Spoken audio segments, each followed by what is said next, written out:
मनोज जरांगे आज मूळ गावी मातुरीमध्ये दर्शनासाठी जाणार आहेत। दरम्यान यावेळी बोलत असताना जरांगेंनी उद्धव ठाकरे, शरद पवार आणि नाना पटोले यांनी मराठा आरक्षणासंदर्भामध्ये आपली भूमिका स्पष्ट करण्याची मागणी जरांगेंनी केली।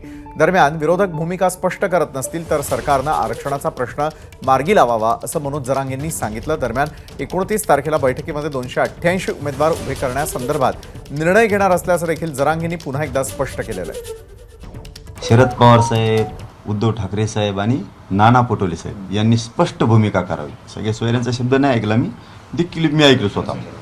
हे त्यांनी स्पष्ट भूमिका करावी।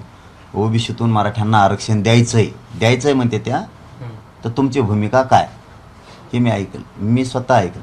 जर त्यांची ही क्लिअर भूमिका असेल तर मग हे जे 3 नाव घेतले यांनी क्लिअर भूमिका सांगायला पाहिजे की मराठ्यांना ओबीसीतून आरक्षण द्यावं।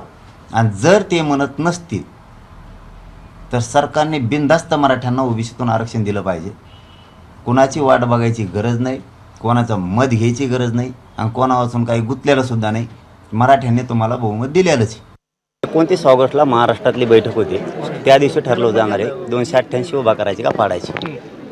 वेगवेगळे नेते जे आहेत ते तुमच्याकडनं निवडणूक लढवण्यासाठी इच्छुक आहेत, मोठमोठे नेते आहेत, कसं पाहता या सगळ्या गोष्टी विधानसभेत? नाही, आता राजकारणाचं गणित हे वेळेवर ठरवायला लागतं आणि राजकारणात काही गोष्टी उघड केल्या नाही जात आणि त्या करायला पण नाही पाहिजे। ज्या माणसाला यशस्वी व्हायचं आहे किंवा ज्याला त्याच्या गोरगरीब मराठ्यांचे स्वप्न साकार करायचे, त्यांनी काही गणित सांगितले नाही पाहिजेत। त्या मर्यादा आणि ते संकेत हे दोन्ही मी पाळतो। एबीपी माझा, उघडा डोळे बघा नीट।